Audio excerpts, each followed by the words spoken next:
Hello everyone, welcome in ATM Institute Ielts Listening Practice Channel.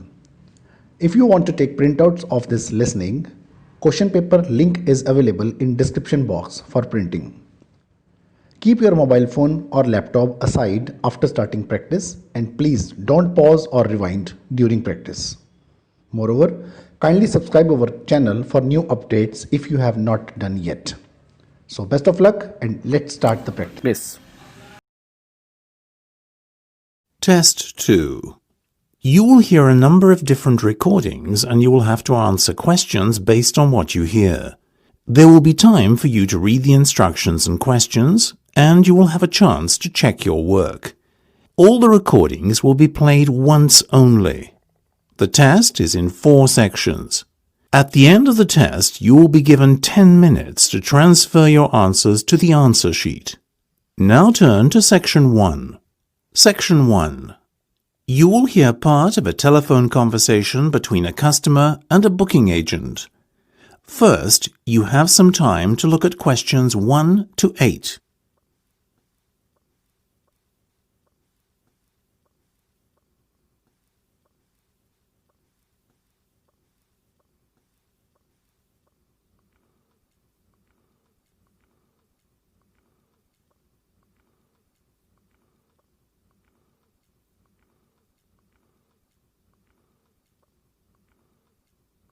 You will see that there is an example that has been done for you. On this occasion only, the conversation relating to this will be played first. So you said you lived in Sheen, is that right? Yes, and ideally we'd like to see something close by. OK, in that case I can suggest New Malden Theatre, only a 5-minute walk from Sheen. The venue is New Malden Theatre. So you write New Malden Theatre in the space provided. You should answer the questions as you listen because you will not hear the recording a second time. Listen carefully and answer questions 1 to 8. So you said you lived in Sheen, is that right? Yes, and ideally we'd like to see something close by. OK, in that case I can suggest New Malden Theatre, only a 5-minute walk from Sheen. Perfect. What's on there at the moment? Well, there's a matinee show and an evening show. The matinee show is called Lions and Penguins, and the evening show is the renowned John Millington play Warhorse Breakfast. Oh yes, I think I've heard of that one. Might not be best for the kids though. I'll stick with Lions and Penguins, please. Great. Now, did you say there were 3 of you? Yes, right. Oh, you're in luck. There are only 3 seats left in the Royal Circle and they're all together. Nice, but won't that be expensive? Not at all. We have a special offer running. Oh, I'll take them then. So that's the Royal Circle, row 1, B, C and D. Let me just make a note of that. Got it. Now, the matinee performance starts at 2 p.m. and you should be seated about 15 minutes before the curtains open. The interval will be at 3 for 15 minutes and the play will finish at 4:15. OK, I've made a note of that. Now, tell me more about this special offer, please. Well, tickets are £45. Oh, that's good, isn't it? Per person. Oh. But we're running a deal this week where if you buy 2, you get another at no cost. Buy 2, get 1 free. Right. And that means you'll be charged £90 in total. That's not so bad. Well, thank you very much for your help. Just a moment. Before you go, please, I'm obliged to read you out the terms of purchase. Very well. OK. There is a cancellation fee, which only applies if you cancel within 10 days of the performance, and that's £30. So long as I cancel more than 10 days beforehand, I won't get charged? Right. And just to let you know, the dates are not flexible. If you want to change when you go to see the performance, you have to cancel and start again. OK. And one last thing, if you want to change your seats, there's a £10 charge per person, or per seat if you like. Yeah, got it. But there's also the matter of payment. Before listening to the rest of the conversation, you have some time to look at questions 9 to 10.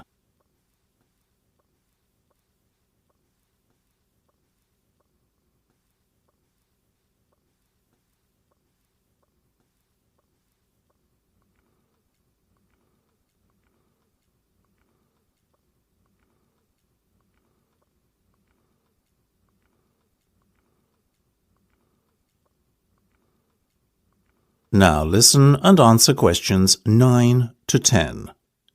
Oh, of course, sorry. I completely forgot. Will you accept a cheque? Yes, that'd be absolutely fine. You can make it out to Star Theatre Bookings. That's Star, S-T-A-R-R,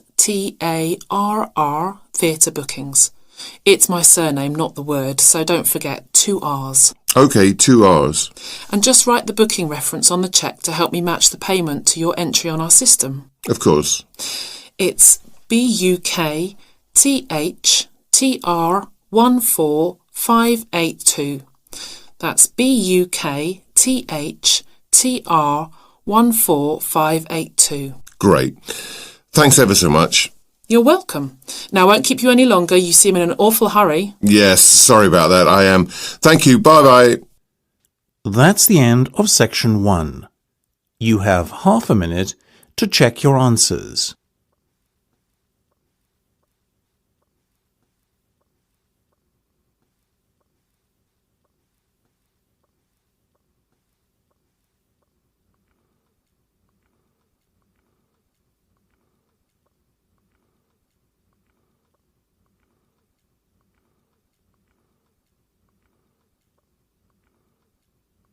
Now turn to Section 2. Section 2. You will hear a manager talking to his staff.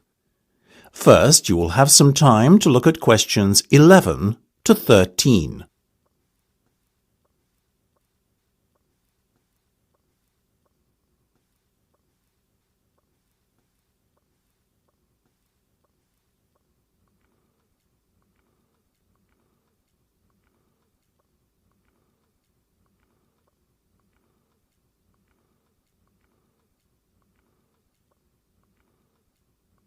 Now listen carefully and answer questions 11 to 13. Now, if I can have everyone's attention a moment, I have some announcements to make. First of all, we've just received the results for 2011 from head office, and I want to congratulate all of you for another highly successful year. Once again, the online sales department has outperformed the rest of the company. This literally wouldn't have been possible without you. Sadly, after taking a hit in the stock markets, our investment arm, investment traders, is down at the bottom of the pile. But then these are hard times for the stock markets, and a poorer than normal performance was to be expected.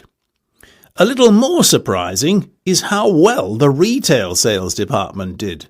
Indeed, if it continues to perform like this, it will threaten the second most profitable arm of the business, design.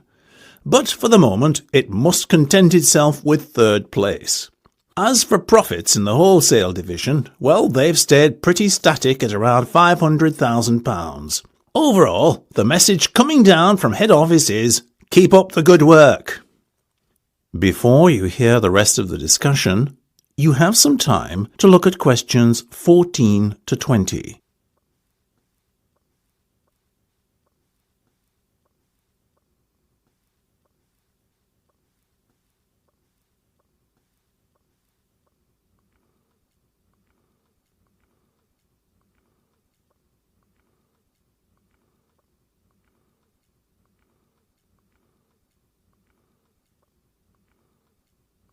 Now listen and answer questions 14 to 20. Now, I have some more important news from head office. It has just been confirmed that we are moving down to the headquarters building on Cavendish Way. The move will take place on Monday. I'm handing you out a floor plan of our new office. Take a look at it and we'll go through it together. As you can see, it's a little different to where we are at the moment, but I'm sure it will feel like home in next to no time. Notice the fire escapes. Very important from a health and safety perspective, either side of the floor. These are only to be used in exceptional circumstances. There are 2 main entrances at either end of the floor, which staff can use on a regular basis. Now, Tina, your customer service team is going to be placed in the open plan area to the right, just behind the fire escape. There are 3 different semi-open cubicles all allocated to your department, so divide your guys up as you wish into teams. On the other side of the floor, near the left fire escape, there is a cubicle allocated to each of the legal, human resource and sales teams. Sales, you guys will be nearest the fire escape. HR in the middle, legal at the other end, okay? Now, Frank, my assistant manager, will be behind you guys at the back in the left corner office. I'll be opposite him in the other corner office. Moving to the front of the floor now, well, starting from the front entrance, nearest to you on the plan, on the left-hand side, we've got the finance team, and above them, marketing. On the other side, we've got the research guys opposite marketing, and closest to the door, that is going to be our new conference room. So guys, all I can say to you is, try to settle in on Monday morning. Welcome to headquarters. That's the end of section 2. You have half a minute to check your answers.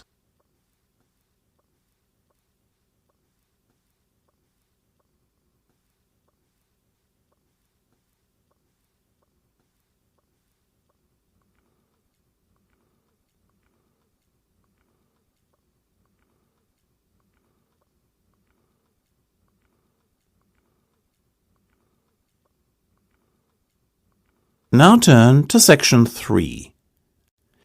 Section 3. You will hear a discussion between 3 students and their lecturer. First, you have some time to look at questions 21 to 26.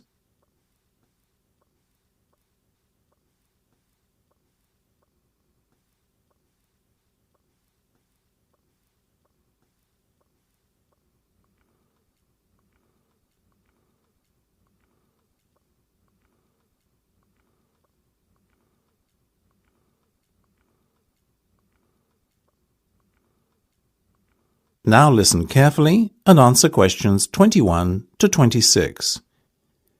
That's right. I started out working as a researcher in Kelheim Laboratories, though it's a long time ago now. What was it like then? Starting out, I mean. That'll be us next year. It largely depends on your work environment, really. My team in the biophysics department were not very understanding of how it feels to be a new guy, and were really quite hard on me. From day one, they expected me to pull my weight, and they reprimanded me for any mistakes I made. There was no time for me to find my feet and get comfortable. That sounds awful. Well, it was to begin with, and it certainly took a long time for me to gain their respect. But once I had done, the work environment became far more pleasant, and indeed we ended up making a great team. How long did you stay there? 6 years. You did a fair stint then? Yes, well, you see, I was offered a promotion in my 5th year to assistant manager. Needless to say, I jumped at the chance. I had got to know the manager really well during my time there, though, and I knew, based on how quick he was to point out what you were doing wrong all the time, that it would be a challenge to have to work closely with him. But I've never been one not to accept a challenge. So how did you and he get on? Well, it didn't matter, as he was only there another 6 months. He took early retirement on account of a heart condition, and before you knew it, there I was, managing the entire operation. Was that difficult for you? Not at all. I was very fortunate to then be managing the same team as I had been part of for so long.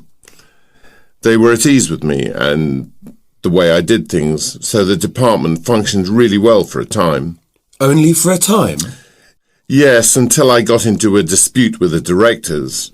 You see, being new to management, I'd never dealt with directors or the like before, and their expectations were just not very practical.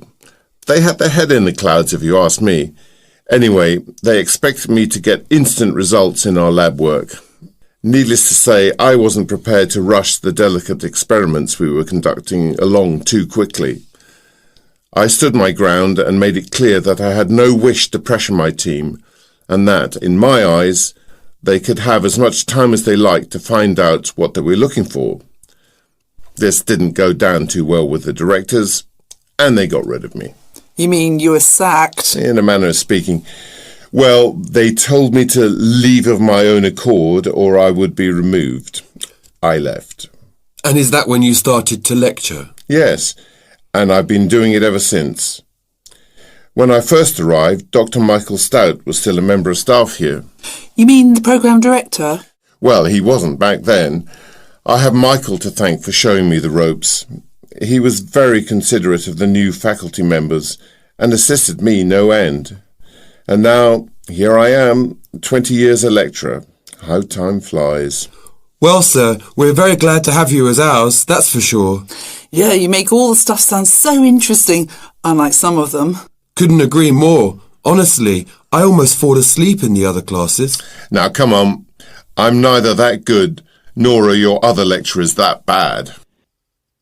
Before you hear the rest of the discussion, you have some time to look at questions 27 to 30.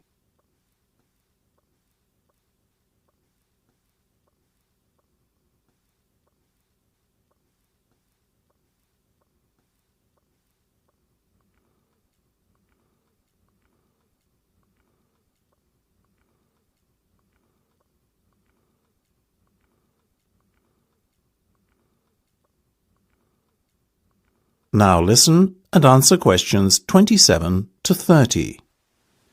Right, now let's get down to business. We didn't meet for an idle chat. Tell me, John, how's the project coming along? Well, we haven't been able to isolate the mutant gene yet, so to be honest, I'd say it's slow progress. But you have at least identified the mutant gene, correct? Yeah, but until we isolate it, testing cannot commence, so the whole project is on hold at the moment. I think you're being a little too hard on yourselves. After all, correct me if I'm wrong, but did we not say a time frame of maybe 6 months just to identify the culprit? Yes, but having done that so quickly in the space of a week, it's frustrating to have to wait now. Patience is a skill you have yet to acquire, John. I guess. We have managed to establish that the gene mutation bypasses every other generation. Intriguing. So the infection is not passed directly from parent to child? No. If the parent is infected, the child will be a silent carrier who will go on to infect any children he or she has. That's an important discovery. Yes, and we've also found a way to switch off the mutant gene, we think. Go on. One of the volunteers we have been studying was a carrier 6 months ago, but the mutation is no longer in his DNA. Having studied his health records, it seems that he caught a strain of bird flu on a trip to Malaysia. He had a near-death experience, but has since made a full recovery. Do you suspect the bird flu virus somehow has a curative effect? We don't think it was the virus, but the accompanying fever. His body temperature was raised to 105. We have a hypothesis that the mutant gene couldn't cope with such an excessive internal body temperature. Excellent work. So, by the sounds of it, a cure might not be too far away? If we can isolate the gene, then we can begin further research to confirm our hypothesis. Now I understand why you're so eager. That's the end of section 3. You have half a minute to check your answers.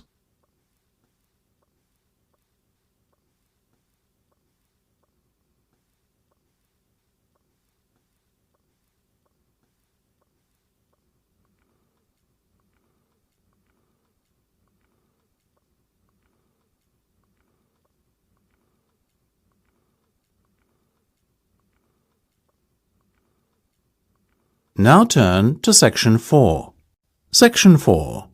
You will hear part of a lecture about the process of conducting a small-scale archaeological dig. First, you have some time to look at questions 31 to 40.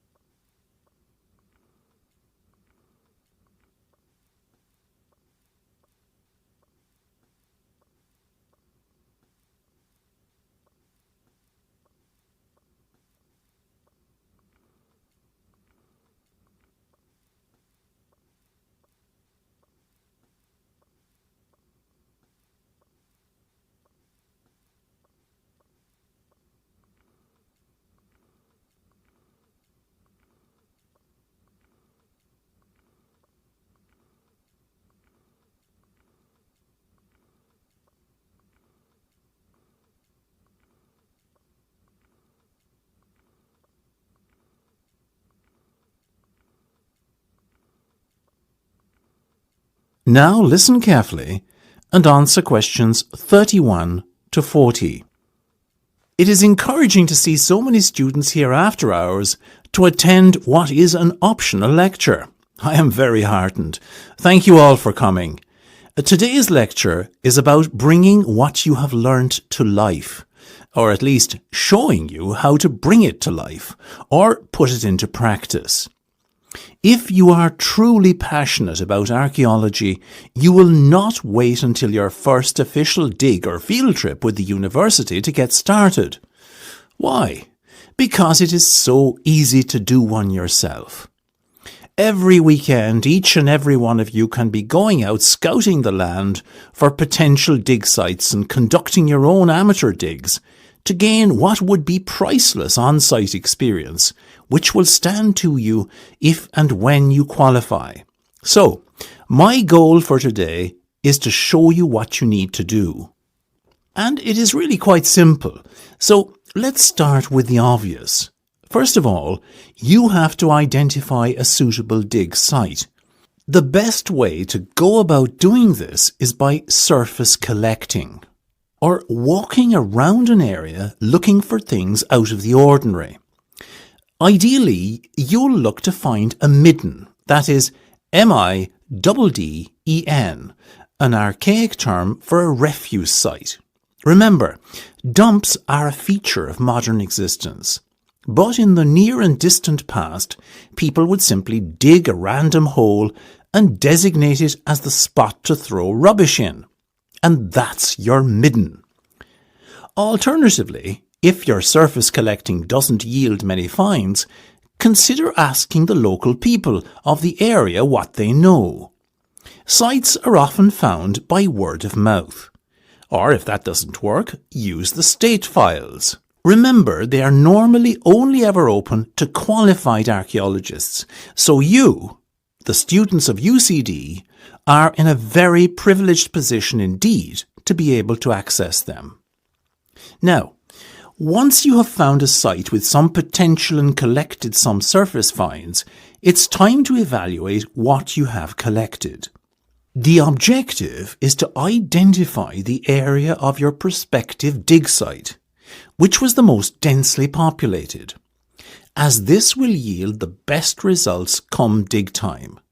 Clean and categorize each surface artifact you find. Separate the modern trash, the unidentifiable items, the ceramics, the bone and shell tools, etc., and then begin the process of cleaning the finds you think are important.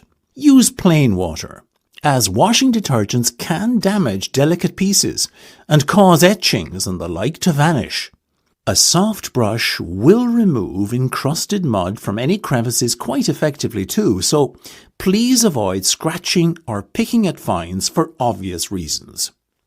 Now, having done this groundwork, you should be in a position to pinpoint the area which is likely to produce the best results, and therefore ready to start your dig. Borrow equipment from the faculty here if you do not have the right tools at home. We are always happy to assist students who show an interest in conducting archaeological work in their free time. You will need a trowel, flat blade shovel, dust pans, assorted brushes, measuring tape, folding sticks, plastic bags in assorted sizes, markers, a clipboard, line level, string, stakes, gloves, and fluorescent survey tape. And most important of all, a screen. You can make a DIY box screen pretty handily. You'll need 4 planks of wood, cut to measure, either to fit together as a square or rectangular box. Make the box frame out of these using L brackets. Attach a 1/4 inch mesh frame to the base of the box using heavy-duty staples or nails. If you are going to sift by hand, then design your box to 2 foot by 4 foot dimensions. A, because it is easier to handle, and B, because it will fit neatly on your table. If you plan on fabricating a larger sifting device, then I would recommend a 6 foot by 4 foot screen. That's quite big enough. Now, with your tools in hand, it is time to start the dig proper. Firstly, you will need to dig a pit. I'd caution against the temptation to dig a very small one, say a 1x1.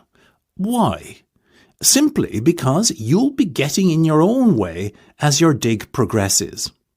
A 2x3 or 3x4 should give you enough room to work in.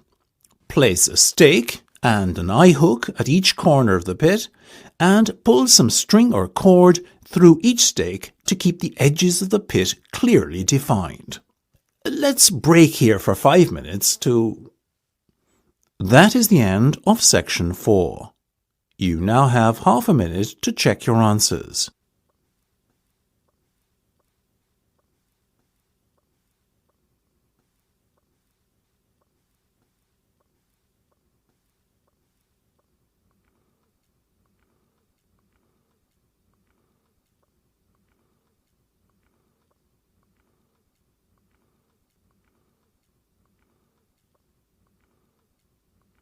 That is the end of the listening test. You now have 10 minutes to transfer your answer to the listening answer sheet.